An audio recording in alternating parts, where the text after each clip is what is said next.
Ramadan ngayon, kaya medyo itig yung schedule ng mga kapatid. Meron din akong in-invite sa Iceland, sila Sister Jenny, Sister Ruby, busy sila. May pasok sila 6 ng hapon. Hapon, nag-prepare na sila ng pagkain. So, hindi sila makasama. Baka pagkatapos ng Ramadan, makasama sila. Amen. Hallelujah. So, ang topic po natin, ayan o, topic natin, part pa rin ito ng salvation, kaligtasan. Ready to conquer the giant. Ayan natin. So, bago tayo mag-start, ang ating message ay matatagpuan natin magmula sa aklat ng 1 Samuel, no? Mahaba yan eh. Magmula sa 1 Samuel 16, 17 hanggang 2 Samuel. Ang haba, no? Pero ang focus lang tayo dito sa 1 Samuel 17 or hanggang 51. Yan tayo pupupos. Mahaba pa rin. Bulang 4 hanggang 51. Pero kinuha ko lang yung mga point lang. Para matapos tayo na, 51 lang eh. Parang kulang pa yan. So, hindi naman na binit sa inyong lahat, no? Yung kwento tungkol sa buhay ni King David. No? Ni Hari David. Yan. Paano ba siya naging hari? No? Ang start, kung paano siya naging hari, ang unang hari, si King Solomon. Si King Saul. No? Solomon, anak ni King David yun eh. Siya yung pumalit kay King David. So, itong si King Solomon, King Saul, ay siya yung unang hari na pinili ng Diyos. Kaya lang, itong si Saul,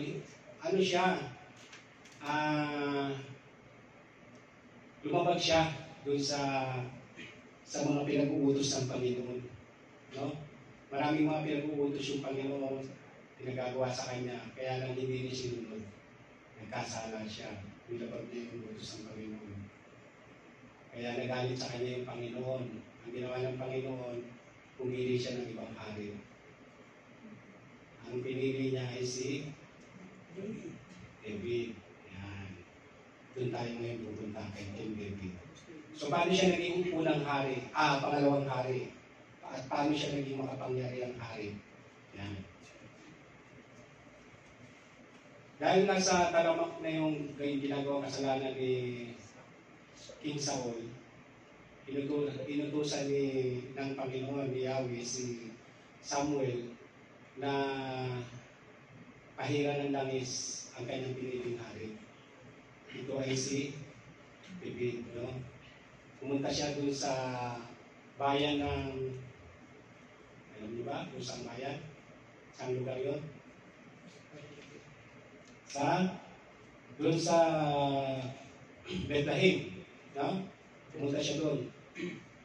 Tapos, sabi ni Lord, ni Yahweh, pumunta ka sa bahay ni Jesse, ni Isai, no? Pumunta ka doon. At isa sa mga anak niya ang aking piniling hari. So, unang nakita ni Prophet Samuel ay si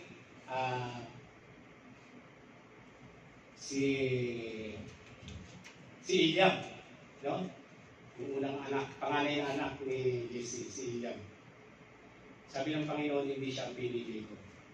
Tapos sumunod na nakita ni Samuel si Abinadab, no? Sabi ng Panginoon, hindi rin siya ang pinili ko. At sumunod na nakita niya ay si Sama. Sabi ng Panginoon, hindi rin yan ang pinili ko. Ang sabi ng Panginoon dito sa 1 Samuel 16:17, ngunit sinabi ng Panginoon kay Samuel, Huwag mong tingnan ang kanyang mukha o ang taas ng kanyang kataas-taasan sapagkat hindi tumitingin ang Panginoon na gaya ng pagtingin ng tao sapagkat ang tao ay tumitingin sa mukha, ngunit ang Panginoon ay tumitingin sa puso. Amen? Yun yung sabi ni Yahweh kay Samuel. So ang Panginoon ay hindi tumitingin sa mukha, hindi tumitingin sa taas, sa ganda, sa kasigan, no? Kalakasan, tumitingin sa puso. So naniniwala ba kayo na tayo ay pinili ng Diyos? Amen.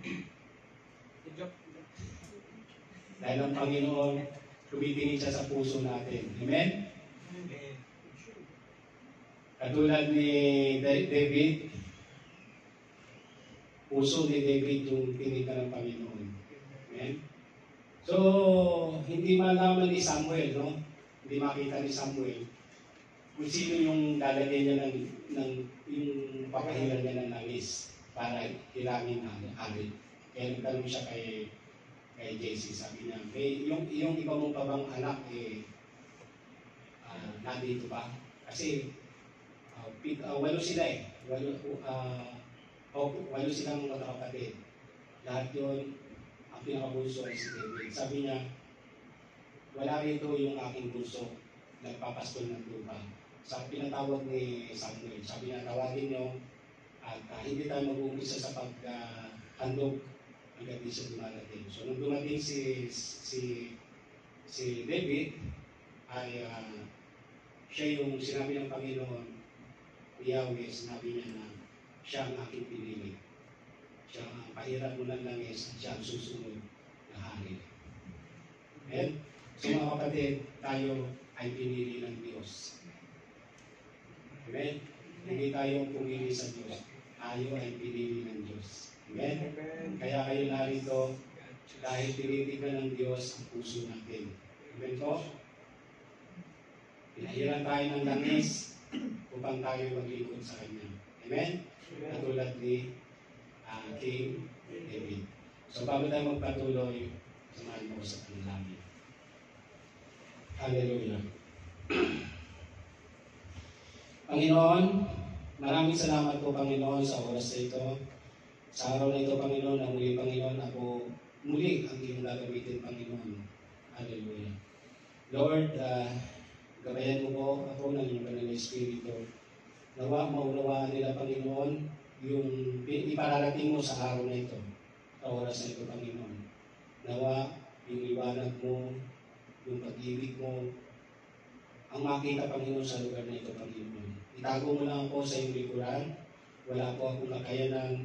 Hindi ko po kaya ihayag ang iyong salita kung wala po Panginoon. Ikaw Panginoon na magsalita at gawa ang mensahe na ihahayag mo sa oras na ito, Panginoon. Ito po nawa ay maging kalakasan ng aming pangatawan at maglima sa bawat puso ng bawat isa, Panginoon. Hallelujah. Muli, Panginoon, pinadalangin ko, Panginoon, gabayan mo po ako. Saan po akong basahan? Marumi po ako sa iyong harapan, Panginoon. Patawarin mo po ako, Panginoon. Nawa ako'y maging karapat-dapat na maghayag ng iyong salita, Panginoon. Hallelujah. Oh, hallelujah. Patawad, Panginoon ka. Hallelujah. Hallelujah. Lord, nawa sa lugar dito, Panginoon, manatili ang iyong banal na Espiritu, ang iyong presensya, ang makita, yung pag-ibig sa bawat isa, Panginoon, ang makita. Itapo namin, Panginoon. Iwaksin namin, Panginoon, yung mga negatibong bagay sa bawat sa isip namin, Panginoon. Kundi mas positibong bagay nawa ang makita, Panginoon, sa lugar na ito, Panginoon God. Hallelujah. Maraming salamat po. Ito po aking samot dalangin sa pangalan ng Ama, sa pangalan ng Ama, ng Anak at Pag-isa ng Banal Espiritu. Amen. Amen. Hallelujah.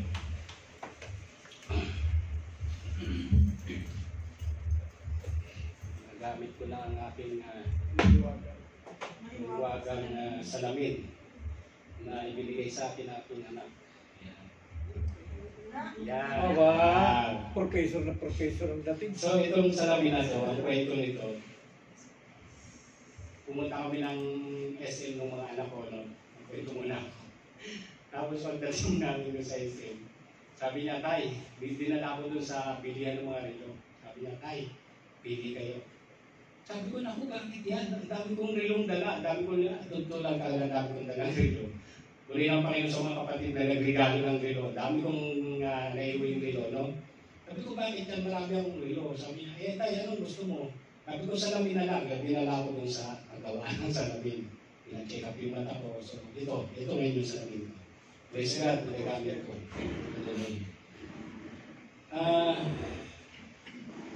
Ayan. Ang topic natin, part ito ng salvation. No? Sabi na, ready to conquer the giant. Ayan. Ready na ba kayo? Na harapin natin ang mga giant sa ating buhay? Yung mga higante sa ating buhay? Ready ba kayo? Ayan. Yung mga higante. Ayan. Ano ba itong mga higante na to? Okay. Ang scripture natin, matatagpuan natin ito mga kapatid, sa aklat ni Samuel. Magmula pong Samuel 17, verse 4 hanggang 51. Ang haba, no? Haba. Ang objective dito ay upang maituro na tayong mga Kristiyano ay maging matatag sa hamon ng buhay. Yan yung layunin, no? Ng mensahe. So, introduction tayo. Huwag tayong matakot. Yan. Huwag tayong matakot. Maraming mga tao, mga kapatid, ang takot na takot. Diba? Sa panahon ngayon. Lalo na yung mga nag-umpisa lang pumunta rito sa pambansa, diba? Takot sila. Hindi ba tayo? Takot na takot sila, no? Kasi hindi nila alam na pagdating nila rito, magiging okay kay kanilang amo. Yan. Remember, nagkwento si Julie dati nung siya dumating dito, nag-iisa lang. Wala sa kanya yung sumusundo doon sa airport. Takot na takot siya. Kasi sabi niya, patay na. Hindi ko na alam ang gagawin. Sabi niya. Hindi na lang niya alam kung gagawin niya. Maiiyak na daw siya eh. So maraming tao takot na takot, no? Takot na takot. Maging sa pagsakay natin sa mga aeroplano, di ba? Natatakot tayo. Baka bumagsak. Eh? Yung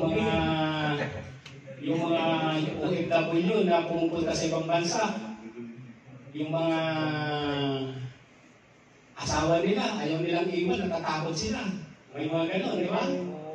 Natatakot sila, baka kung anong mangyari sa pamilya nila, di ba? So, maraming taong takot na takot. Pero mga kapatid, tayo mga Kristiyano, hindi tayo dapat matakot. Amen? Ayan. Okay. Sabi nito, huwag matakot. Ayan. Bakit ba tayo takot na takot, mga kapatid? Basahin natin itong verse 1, verse 4, yung introduction natin sa number 1 natin sa introduction ng verse 4, sabi dito, lumabas ang isang bayani sa kampamento ng mga Pilisteo na nagngangalang Goliath, kagagat na ang taas ay 6 na siko at isang dangkal. So, tangkad niya, no? 3 meters, halos, tangkad. Kaya yung mga sundalo, takot na takot. Ayan. Sa ating bilang mga Kristiyano, mga kapatid, ano ba yung mga kinatatakutan natin? No? Lalo-lalo na yung baguang Kristiyano pa lang. Ano ba yung mga kinatatakutan natin? Kaya may tanong din eh. Sino ba si Goliath sa buhay natin? Ito ba yun dyan nakakatakot? Ito ba yun dyan Ha? Ito ba yun dyan nakakatakot? Ito na. Dito ngayon dito, nakakatakot na, no? So, sino ba sigulayan sa buhay natin? Ayan, yan ang ay tanong natin sa sarili natin. Sino ba sigulayan sa buhay mo? No? Maraming gulayan sa buhay natin eh. Maraming giant sa buhay natin. No? Yung mga bago pa lang ng mga Kristiyano, sino yung mga giant sa buhay nyo? Diba? Diba yung kinatatakutan natin eh, yung ating mga kaibigan, baka lumayo sila sa atin, diba? Natatakot tayo na umatin dito sa church kasi baka yung mga kaibigan natin lumayo. Diba mga kapatid? Maaaring ang giant din sa buhay natin ng ating pamilya. Diba? Maaaring natatakot din tayo na ayayahin sila sa church kasi baka kung anong marinig natin. Diba? Maraming giant. No? Sa trabaho, maaaring natatakot tayo sa ating mga boss. Diba? Natatakot tayo magpaalam na tayo pumunta ng church. Yan yung mga giant. Yan yung mga giant sa buhay natin. Ano ba? Ano ba yung mga giant sa buhay natin? Bisyo. Ayan. Mga bisyo na yan. Ayaw natin bitawan. Natatakot tayong bitawan. Diba? Yung pag-attend sa simbahan, I remember meron akong in-invite dati. Sabi ko, kapatid, sumama sa akin, mag-church tayo. May church pala dito. Sabi na, ito naman, kahit wala sa akin meron eh. Tapos sabi na sa akin, nakakatakot yung sumama sa'yo. Sabi niya, bakit naman? Kasalanan ako, Brad eh. Baka doon pa lang sa gate ninyo, doon pa lang sa pintuan, natutunaw na ako. Sabi gano'n, ayaw nyo mag-church. Kasi baka raw sa pintuan pa lang, matunaw na siya. Kaya natatakot siya. Sabi ko, huwag ka matakot. Sabi ko, ba't ka matatakot? Puro kabutihan naman yung tinuturo mo. Ano sabi niya sa akin? Siguro next na lang. Kapag kaya ko na sa kay Lord, sabi niya gano'n. So, yun. Puto na yung usapan namin. So, maraming mga tao takot na takot talaga, no? Ano ba yung mga giant sa buhay natin? Ano pa? Yung mga kinatatakutan natin, yung mga gawain dito sa simbahan, yung pagbago natin ng maaga para mag-church, natatakot tayo mapuyat. Natatakot tayo mapuyat, di ba?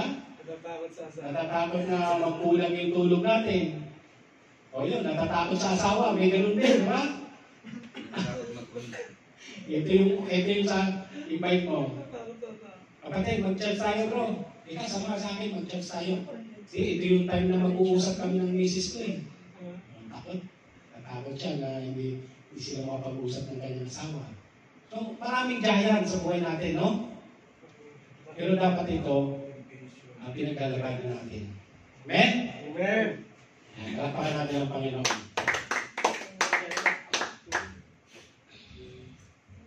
Okay. Sa pangalawa ng introduction natin, basahin natin ang 5:7. Ayan, sabi dito, huwag matakot harapin ang mga giant sa ating buhay. Ayan, huwag daw matakot harapin ang mga giant sa ating buhay. Sabi sa 1 Samuel chapter 17 verse 5-7, at siya'y mayroong isang torbenting tanso sa kanyang ulo at siya'y nasusuotan ng isang baluti sa katawan at ang bigat ng baluti ay 5,000 kilong tanso. Wow. At mayroong kasuotang tanso sa kanyang mga hita at isang sibat na tanso sa pagitan ng kanyang mga balikat. At ang puluhan ng kanyang sibat ay gaya ng panghabi ng mga habi. At ang dulo ng kanyang sibat ay may 600 siklong bakal ang bigat. At ang kanyang tagapagdala ng kalasat ay nauna sa kanya. Gawin mo itong gaya na ito. tindi nitong giant na to, no? Laki-laki na nga yun, may tagapagdala pa ng ano, may tagapagdala pa ng kanyang, Sa pagos yata eh. busi itong giant na to, no? Minsan ang patukan eh. So, at siya'y mayroong isang torbenting tanso. Ayan. Torbenting tanso sa ulo. Oo, corona. Parang yung ano yun, helmet. Kita mo? So, dyan pa lang sa, dyan, mga kapatid, sa verse na ito, yung mga kasuutan pa lang ni Gulaya, matatakot ka na. Hindi mo pa siya nakakalaban, talagang matatakot ka na eh. Di ba? Bakit? Eh, gano'n mo naman, no? At may tagadala pa ng kanyang, kalasan. Kilo-kilo pa ang Tamad na giant. Grabe tong giant na to, no?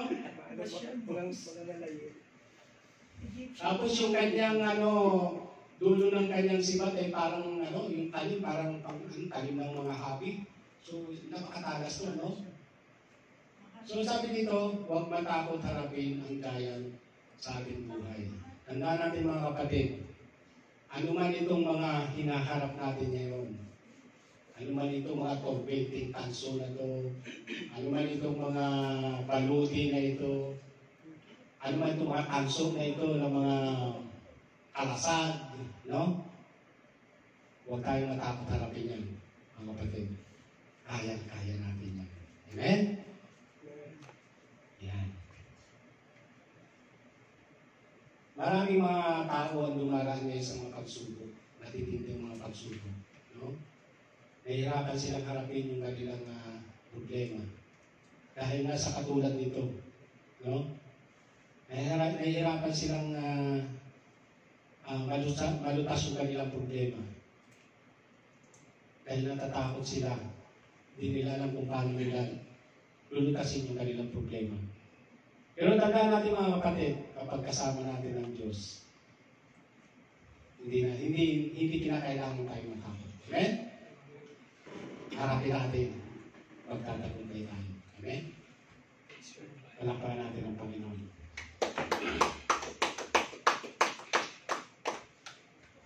So, pangatlo natin, introduction pa lang ito Huwag tayong paalipin huwag tayong paalipin. Ayan, huwag tayong paalipin. Ayan, huwag tayong paalipin sa hamon ng buhay. Ayan. Sabi dito sa 1 Samuel 17:10, 8:10, sabi dito, at siya'y tumayo at umiyaw sa mga unang Israel at nagsabi sa kanila, bakit kayo'y lumabas na nagsisihanay na asa pakikipagbaka? Hindi ba ako'y Palesteo at kayo'y mga lingkod ni Saul? Pumili kayo ng isang lalaki sa inyo at pababain ninyo siya sa akin. Kung siya ay makakalaban sa akin at mapatay ako, magiging alipin nga ninyo kami. Ngunit, kung ako'y lalaig laban sa kanya at mapatay ko siya, ay magiging alipin namin kayo at maglilingkod kayo sa amin. At sinabi ng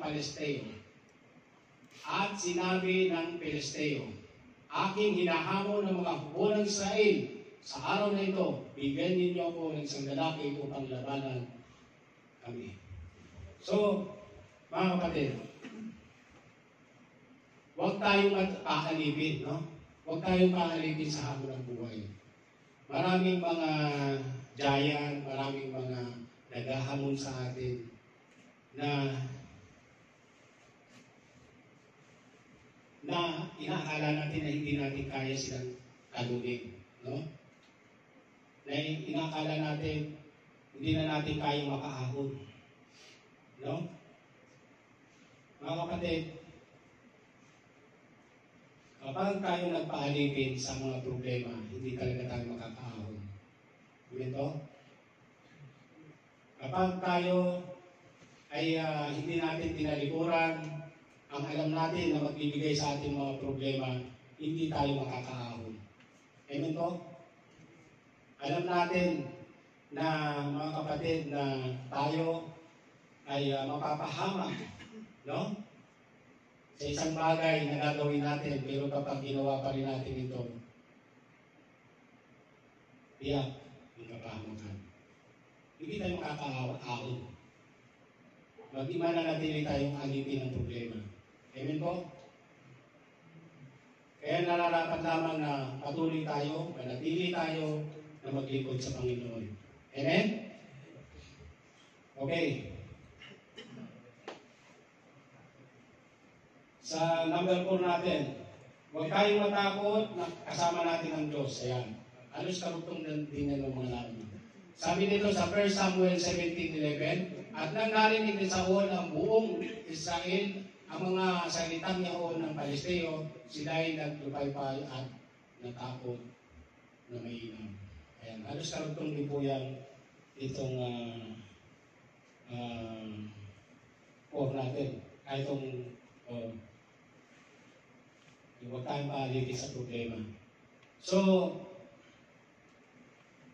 pinakailangan talaga mga kapatid na hindi tayo natatakot. Dahil hindi lang tayo ng Diyos eh. Bilang isa tayo ng Diyos. Amen? Bilang kanyang mga lingkod, bilang mga tagapaggawa dito sa church, hindi natin kinakailangan matakot sa mga giant sa ating buhay. Amen po? Amen. Kailangan lagi tayong matatag. Amen? Amen.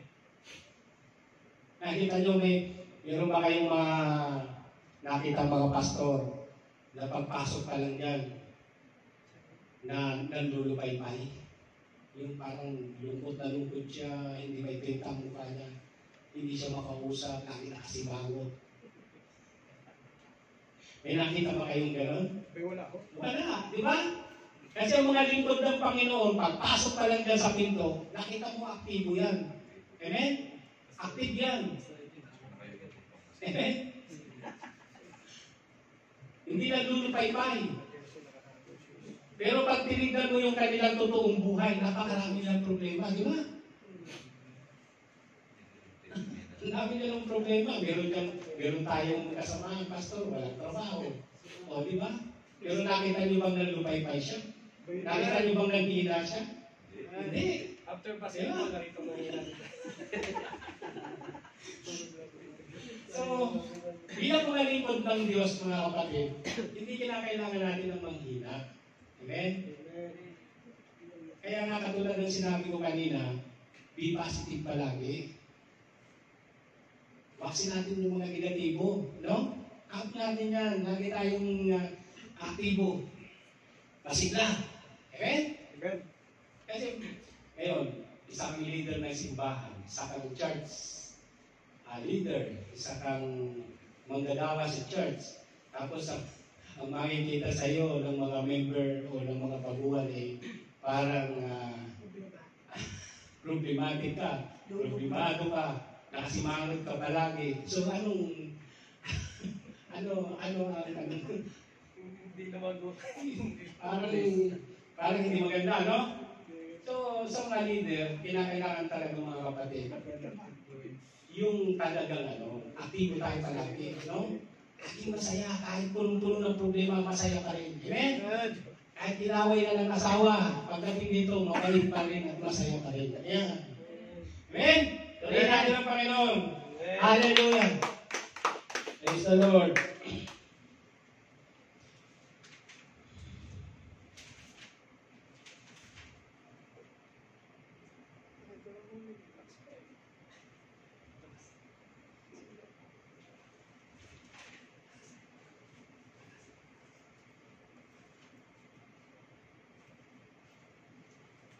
Okay.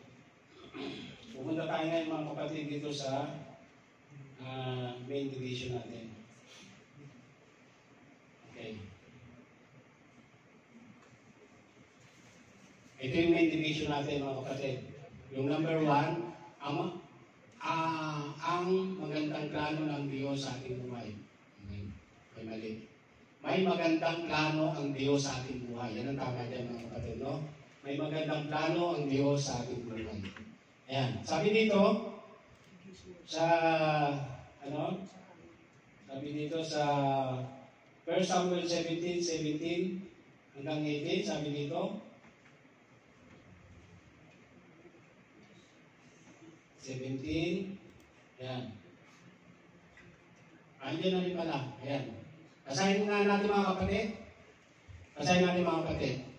At sinabi ni Isay kay David sa kanyang anak, dalhin mo ngayon sa iyong mga kapatid ang isang epa nitong trigo na sinangat at itong 10 tinapay at dalhin mong madali sa kampamento sa iyong mga kapatid at dalhin mo sa 10 desong ito sa kapitan ng kanilang libo at tingnan mo kung ano ang kalagayan ng iyong mga kapatid at kumuha ka ng pinakatunay.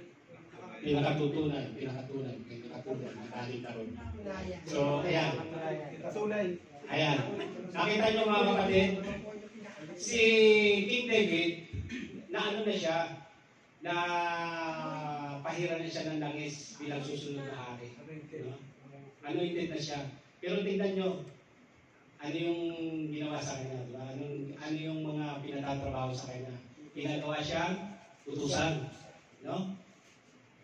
Pero anointed na siya. May ano na siya ni Samuel. May ano na siya ng langis na siya yung susunod na hari. Ay, ang ginagawa siyang utusan. Utusan para doon pumunta doon sa kanyang mga... Kasi yung time na yon, yung kanyang mga kapatid, yung tatlong mga panganay na kapatid niya, si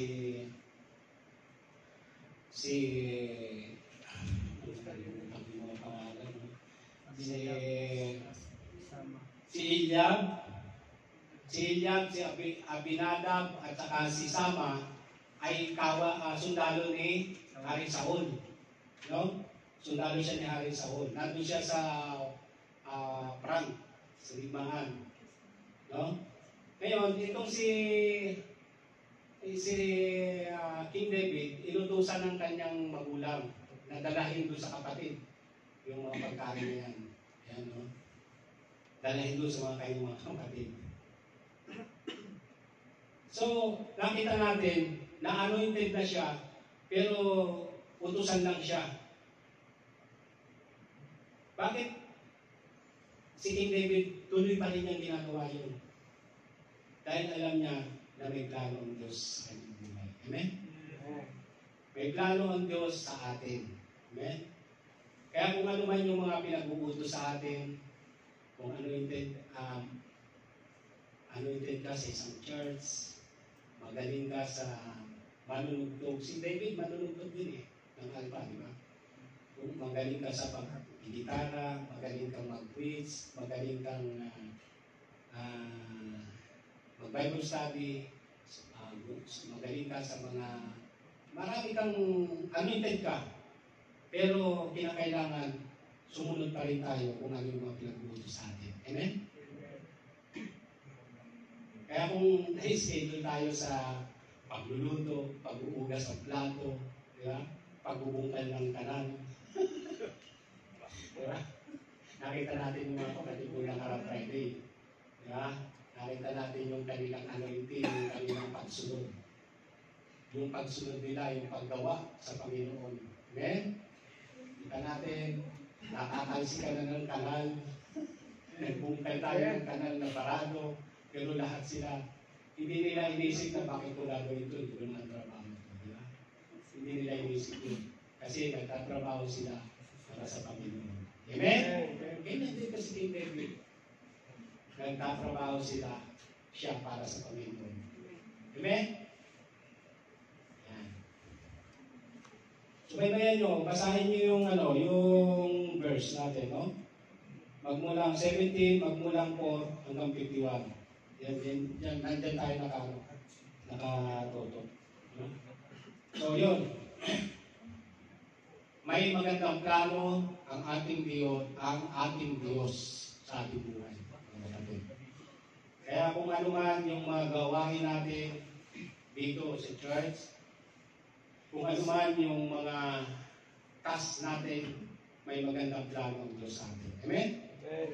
Ayan.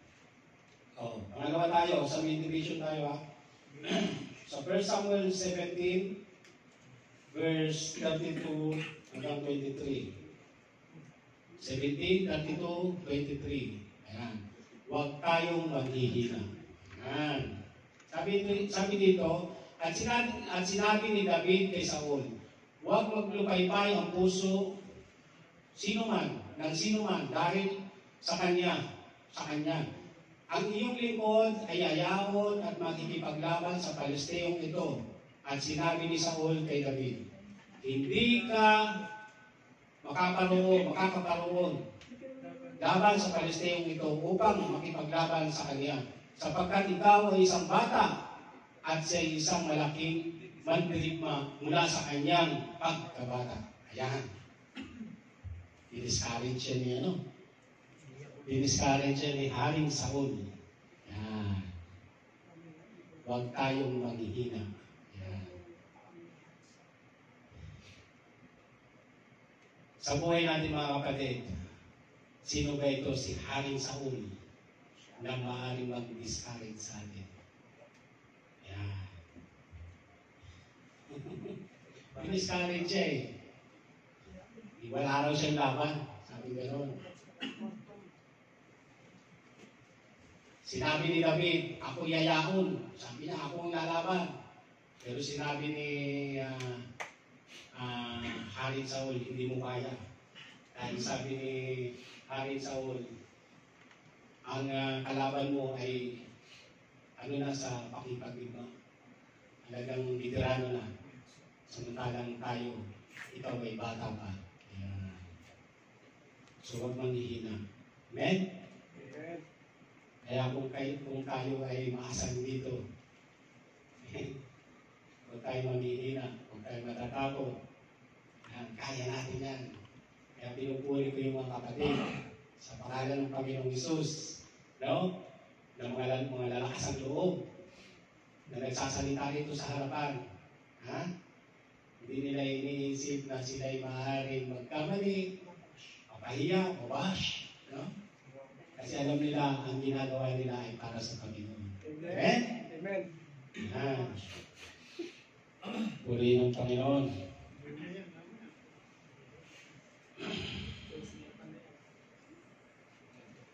Okay, number 4 tayo. Lagi nating tandaan na kasama natin ang Diyos.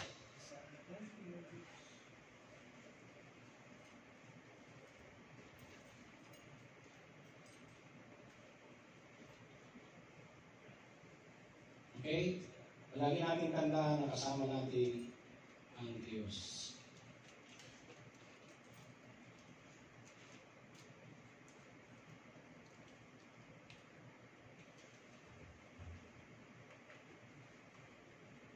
Hallelujah.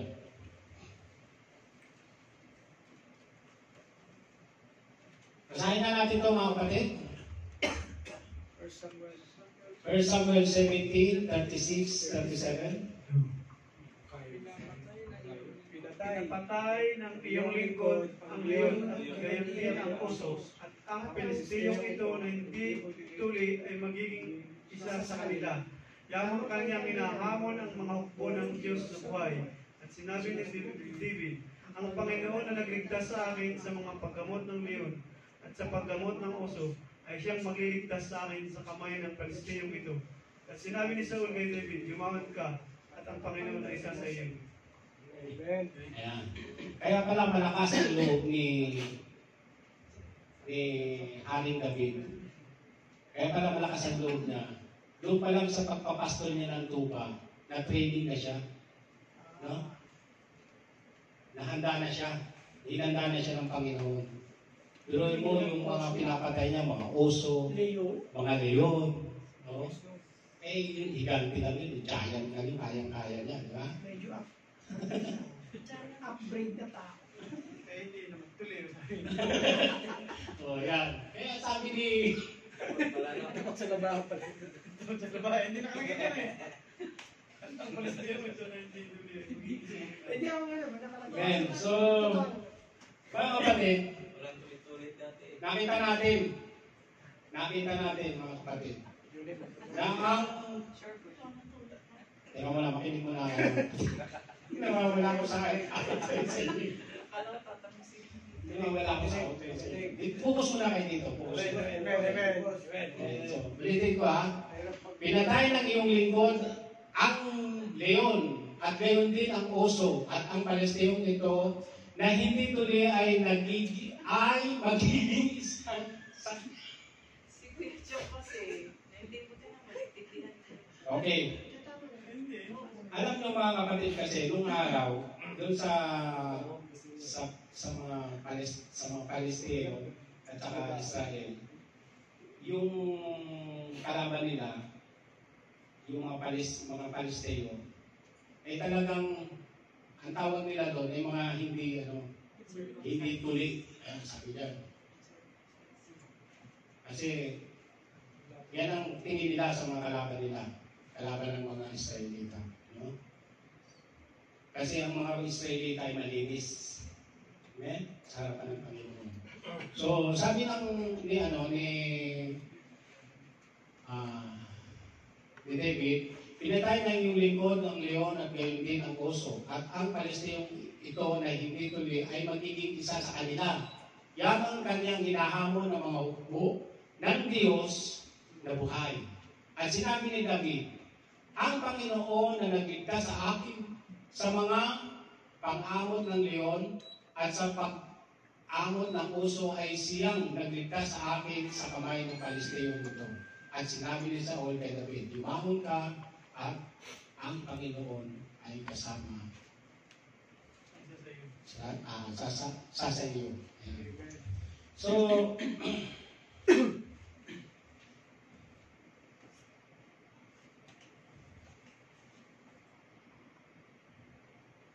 mga kapatid, palagi nating tatandaan na kasama natin ang Diyos. Amen? May supporting verse yan. Sabi dito sa Lucas chapter 1 verse 37, ang salita ng Diyos ay makapangyarihan. Ayun. So makapangyarihan ng Diyos, ang salita ng Diyos. Lagi natin kasama ang Diyos. Amen? Dahil makapangyarihan ang salita ng Diyos. Amen po?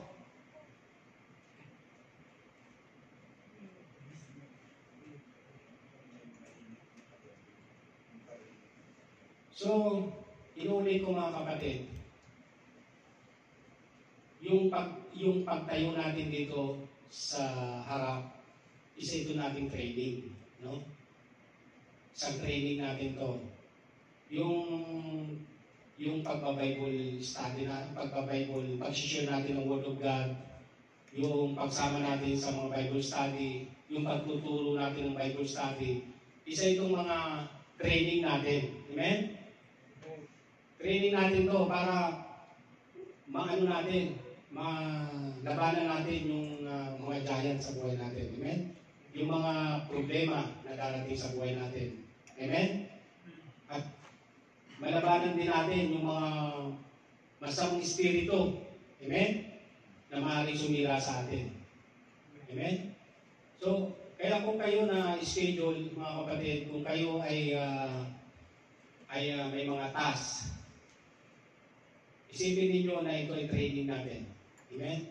Upang tayo ay manatiling matatag, malakas. Kapag dumaan yung mga giant sa buhay natin, kayang-kaya natin itong bayan. Amen? Dahil na-train na tayo eh.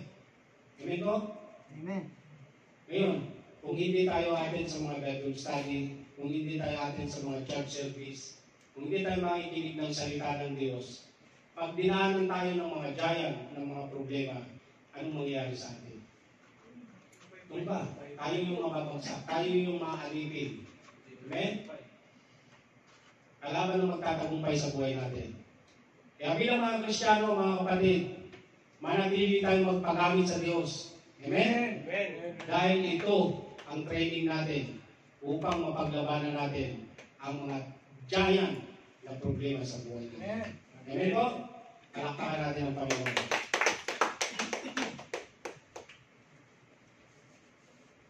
Nasa 5 na tayo. 1 Samuel 17, 38 hanggang 39. Ayan.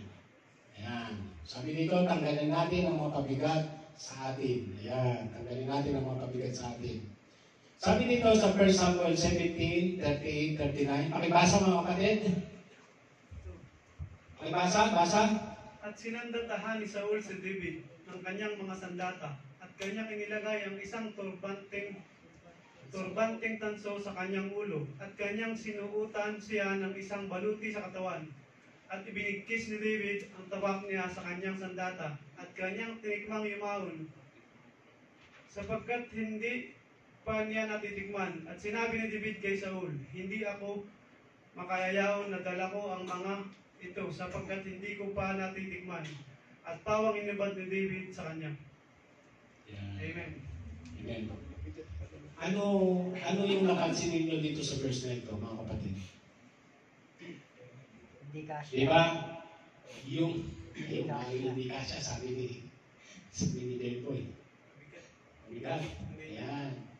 Ano yung napansin natin dito sa verse na ito? Yung sandatang binigay ni Saul sa kanya, torbenting tanso sa kanyang ulo at kanyang sinuutan siya ng isang baluti sa katawan. At ibinigkis ni David ang tabak niya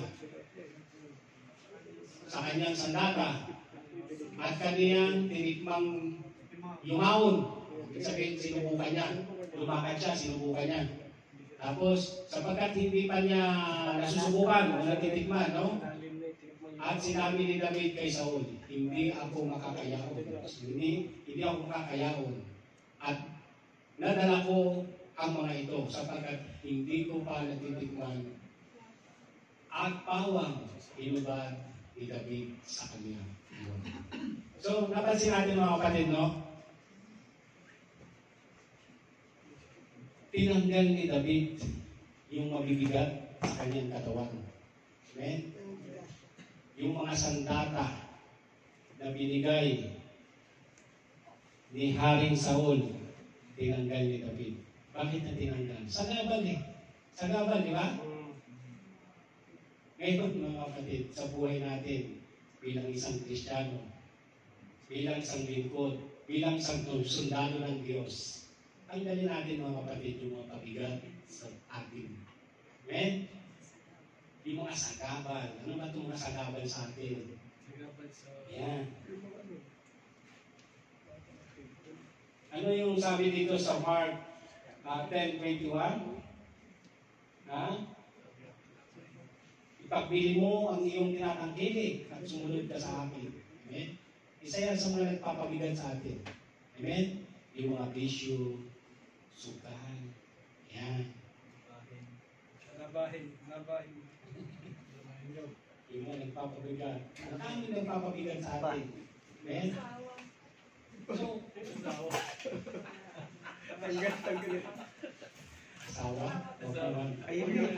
Yun nga dapat ang nakatuwag natin yung asawa. Kung natin isipin pabigat yun. Huwag naman, makakapangatlo na ako. Yung asawa, katuwang natin yan. Katulong natin yan sa hirap at ikawa. Ano? Pero kung hindi nakakatulong, ay baka nga siguro po pwede. Pwede kaya? Sabi nga ng mga kinakasal, sabi nga, magsasama lang ba kayo sa ginhawa? Pagdating sa hirap, hindi na.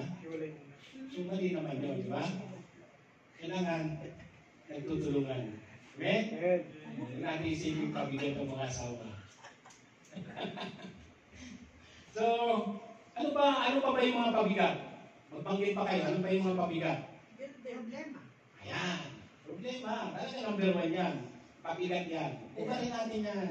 Tanggalin natin yan. Santabi natin yan. Sabi nga, tawanan mo yung problema. Ayan. Tawanan mo yung problema.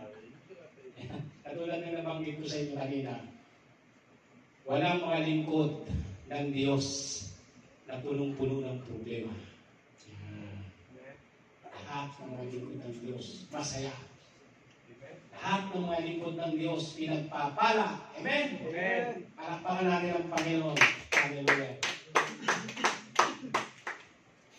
Yan.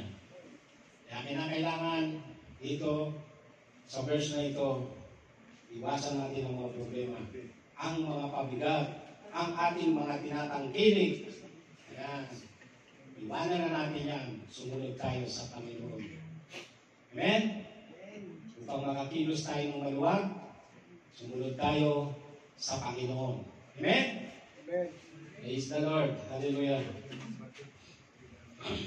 Okay, pang-anim tayo. Sabi dito, 1 Samuel chapter 17 verse 14. Nasa 14 na tayo. Malapit na matapos. Hanggang 51 to eh. 30 na lang. Ha? 14 na oh. Malapit na matapos. Yung mga point lang naman yung ginawa ko dyan. Hindi naman talaga lahat. Kasi kung tutukianin natin lahat yan, baka hanggang bukas tayo dito. So, dito tayo ngayon sa 1740 ng 1 Samuel. Sabi dito, ang church, ang ating tungkod, ang Bible, ang ating sandata. Yan, basahin natin. Ganda oh. Basa, kapatid. Lakasan natin ang basa. At tinangnan niya ang kanyang tungkod sa kanyang kamay, at pumili siya ng 5 makinis na bato mula sa batis, at isinilid sa supot sa kanyang dala. Sa makatuwid, bagay siya kanyang supot, sa makatuwid, bagay sa kanyang supot, pastor. At ang kanyang pangilagpos ay nasa kanyang kamay, at siya ay lumapit sa Pariseo. Yan.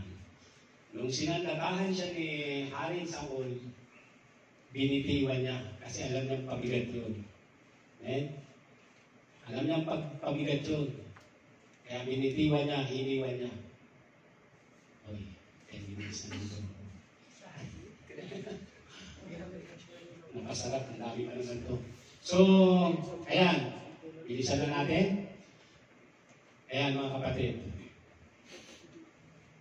Nung binitiwan niya yung mga sandata na binigay sa kanya ni Haring Saul, ito yung kanyang ginamit na sandata. Ayan. 5 bato. 5 bato. Ayan. Mayroon akong paliwanag sa 5 bato na yan. Yung mga symbolic niyan. Ngayon mga kapatid, tandaan natin sa pagharap natin sa mga problema, pagharap natin sa mga higanting problema, charts ang ating tungkol. Amen? Kapag wala tayo sa church at nagpakita sa atin ito si Giant, itong higanting ito, anong maaaring mangyari sa atin? Babagsak tayo. Amen? Babagsak tayo. At higit sa lahat, katulad nung binanggit ng ating Bible exhorter kanina, yung Joshua 1:8. No? Joshua 1:8. Lagi natin babasahin ang salita ng Diyos. Amen? Dahil ito yung mga sandata natin. Sa mga gabundok na problema. Amen? Sa mga giant na problema, salita ng Diyos ang ating sandata. Amen? Ito yung mga bato. Amen? Na kailangan nating gamitin sa tirador. Tayo yung tirador eh. Tiradorin natin yung mga giant sa buhay natin. Amen? Babagsak yan. Amen? Kaya, ang paalala ko mga kapatid, huwag na huwag tayong liliban sa pagdalo sa church. Amen? Upang manatili tayo matatag. Amen? Joshua 1:8, manatili tayo magbasa ng Biblia. Praise the Lord! 10 minutes na lang daw ako. So, conclusion tayo. Hindi, meron pa tayong 50-51. Sabi dito, 50-51, huwag tayong mabalik sa ating mga pinagdaanang problema. Yan, sabi dito, sabi dito sa 1 Samuel 17:50-51, sa kayo'y nanaig si David sa Palesteo sa pamamagitan ng isang paghihilagpos, tirador yun, at ang isang bato, yan yung bala. At sinaktan ng Pelisteo at pinatay. At sinaktan ang Pelisteo at pinatay niya siya. Ngunit walang tabak na sa kamay ni David. Wala raw tabak sa kamay ni David. Nang magkagayon tumakbo si David at tinunghan ng Pelisteo at kinuha ang kanyang tabak at binunot at kaniyang Kanyang kaluban at pinatay siya at pinugod ang kanyang ulo. At nang makita ang Palesteo ng kanilang bayani ay patay na, sila ay tumakas. Yan. So nakita natin mga kapatid, nung napabagsak ni David, si Goliath, pinugutan niya ng ulo. So ibig sabihin, tinapos na niya yung problema. Amen? Kaya tayo mga kapatid, kapag napabagsak natin ang mga problema sa buhay natin, ugutan na natin ang ulo yan. Huwag na natin balikan pa. Amen? Amen. Talikuran na natin yan. Umarap tayo sa bagong buhay na ibibigay ng Panginoon. Amen? Amen. Nagmamadali na tayo. Sunod. Conclusion na tayo. Conclusion. Yan. May oras pa ba ako? Okay. Katulad ng sinabi ko, nung napabagsak ni David, ang giant, ang higante, pinugutan niya ng ulo. Mga kapatid, kapag tayo ay nakalagpas na sa mga problema, huwag na tayo mabalik. Kasi minsan, tayo din ang gumagawa ng ating problema. Amen? Maraming mga kapatid ang nakakilala na sa Panginoon. Maraming mga kapatid ang ginagamit na sa church. Maraming mga kapatid ang tumanda na dito sa church. Pero bakit bumalik pa sila sa problema? Bakit? Bakit kinakailangan na ginagamit ka na rito sa church? Bakit kinakailangan mo pang bumalik? Bakit kinakailangan mo pang sumama kay doon sa iba? Meron kang pamilya, nag-asawa ka ng iba. Bakit pakinggan mga kapatid, di ba? Bakit pakinggan? Di ba? Ang bakit pakinggan na kung yung marinig mo sa mas bata sa iyo na kung kailan tumanda, saka bakit rin ka ganun? Okay? Paurong.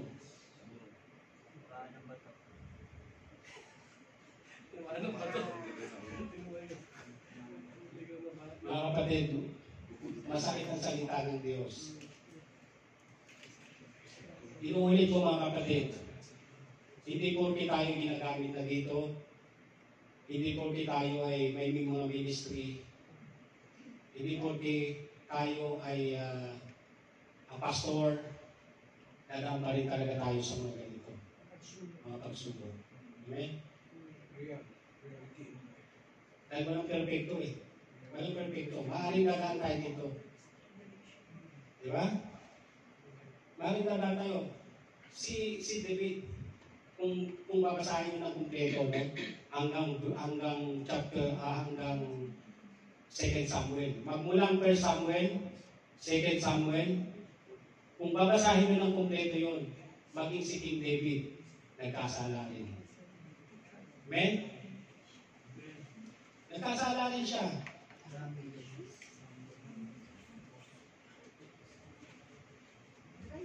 Diba? Inasawa niya yung asawa ng kanyang kawal na si Urias. Sino ba to? Bathsheba. Si Bathsheba, inasawa niya. Diba? Naliligo, natalaw niya. Oh. Tapos pinarusahan siya ng Panginoon sa pamamagitan ni Nathan. Ayan, no? Nagkasala si Hari David. At nangyari, pinahapunan. Balik mo nga rin, David. Ayan, nagkasala siya. Ayan, no? Basahin mo nga kapatid, basahin mo nga, bilisan mo. May time pa ba? At nangyari sa kinahapunan na si David ay bumangon sa kanyang higaan at lumakad sa bubungan ng bahay ng hari. At mula sa bubungan ng kanyang nakita ang isang babae na naliligo. At ang babae ay totoong napakagandang masdan. At pinagsugo si David at nagpasiya sa tungkol sa babae. At sinabi ng isa, hindi ba ito ay si Bathsheba na anak ni Eliam, na asawa ni Uriel, na Hitio? At si David ay nagsugo ng mga sugo at kinuha siya at siya'y pumaroon sa kanya at kanyang sinipingan siya sapagkat siya'y malinis sa kanyang karumihan ay siya'y bumalik sa kanyang bahay. Yan. Nakita nyo? Si David nagtagumpay sa lahat. Bago siya naging hari, bago siya naging pinakamakapangyarihang hari, nagtagumpay siya sa lahat. Pero anong nangyari sa kanya? Ayan, nagkasala siya. Okay? Mag-ingat tayo mga kapatid. Ayan, nagkasala siya. Pero, ano ang kaibahan ni David sa iba? Sa mga Kristiyano na patuloy na nagkakasala, mga ginagamit na pero patuloy pa rin nagkakasala. Kaya sundan natin. Ang kaibahan ni David, siya ay nagsisi. Amen? Nagsisi siya. Ayan siya. Ayan. Madali na lang natin. Pinarating ni Prophet Nathan yung kanyang kasalanan kay David. Ayan.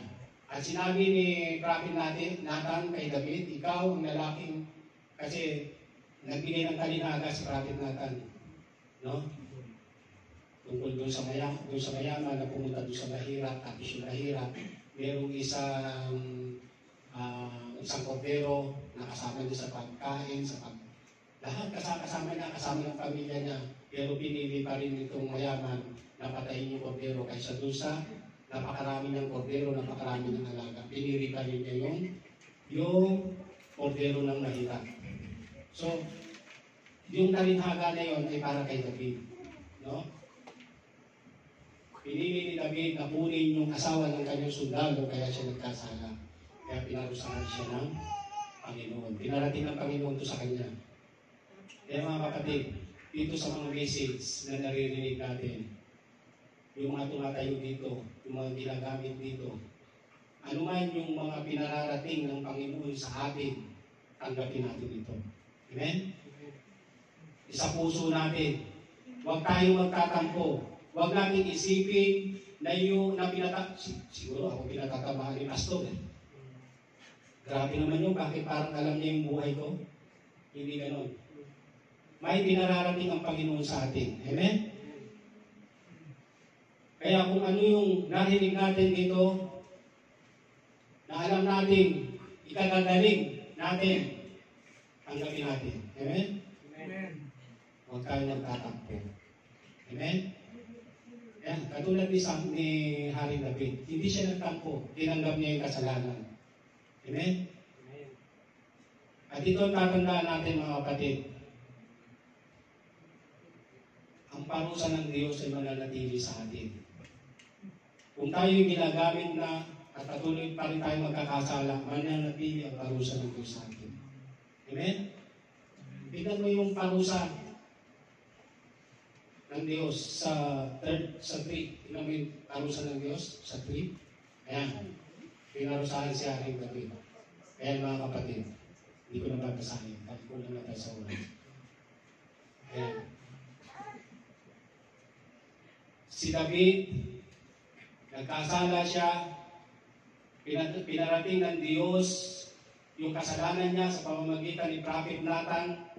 Tinanggap niya ang kanyang kasalanan, nagsisi siya. Amen? Nagsisi siya. Ayan.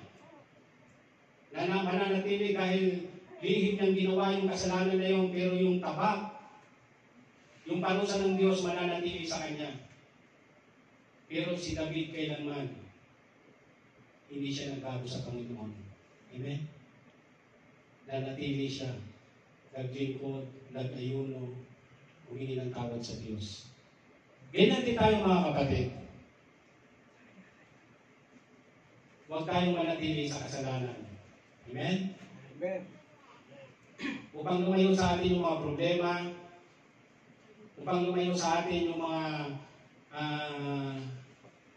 parusa ng Diyos sa ating buhay, huwag tayong manatili sa kasalanan. Amen? Iwasan natin ang kasalanan. Amen? Hindi ko sinasabing lahat tayo perfect, lahat tayo nagkakasala. Pero, tularan natin ito si David, katulad ng isang kwento. Tularan natin si David. Amen? At bilang pangwakas mga kapatid, umawi tayo para sa Panginoon. Hallelujah.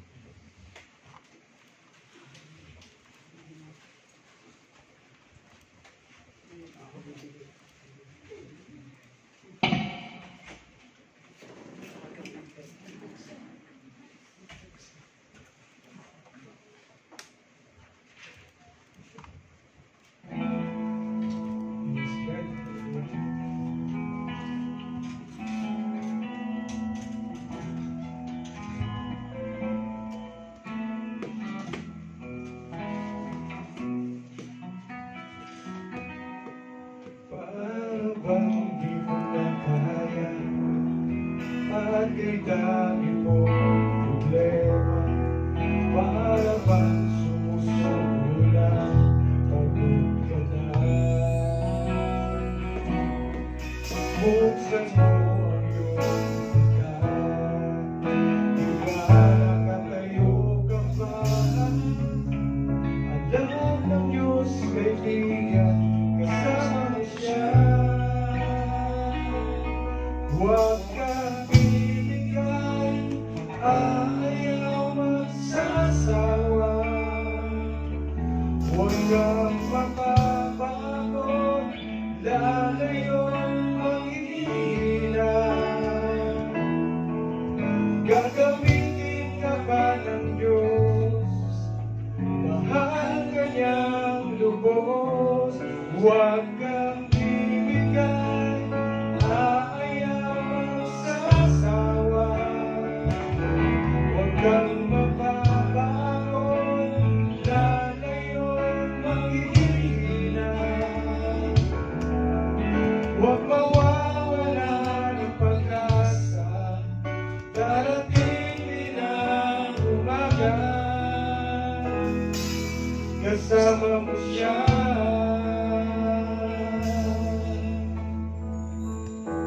Hallelujah. Hallelujah. Lord, hindi kami manghihina, Panginoon. Hindi kami bibigay, Panginoon. Ano man yung mga giant, mga problema sa buhay namin. Kaya namin lagpasan ito, Panginoon, dahil kasama ka namin. Mananatili kami, Panginoon, sa iyo, Panginoon, dahil ikaw ang aming sanggata sa bawat pagsubok na dumaraan sa aming buhay. Hallelujah. Hallelujah. Oh, hallelujah. Lord,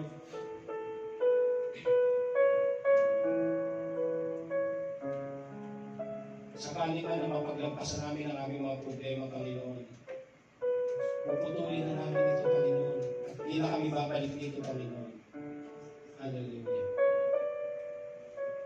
Hindi na iiwasan na namin, Panginoon, yung alam namin makakasama sa amin, Panginoon.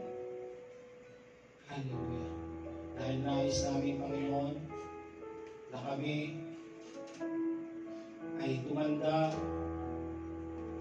kami, Panginoon, na naayon lamang sa iyong mga salita, sumusunod sa iyong mga salita, Panginoon. Hallelujah. Hallelujah. Lord, hindi kami perfecto, Panginoon. Maaaring magkakasala din kami. Pero ikaw ang patuloy na magturo sa amin.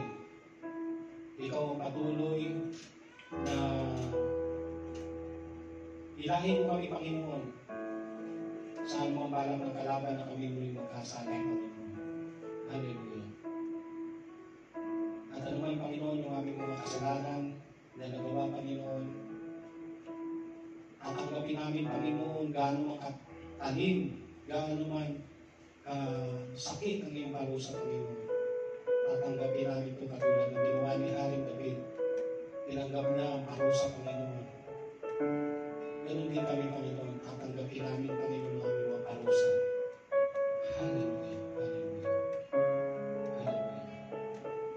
Lord, maraming salamat po sa mensahe na pinatulog mo sa araw na ito, Panginoon. Nawa, Panginoon, ang mensahe nito ay maglima sa bawat puso namin, Panginoon, at manatili sa aming isip. Maihayag din namin sa aming mga pamilya doon sa Pilipinas, sa aming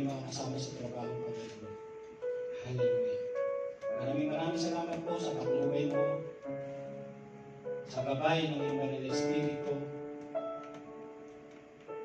yung liwanag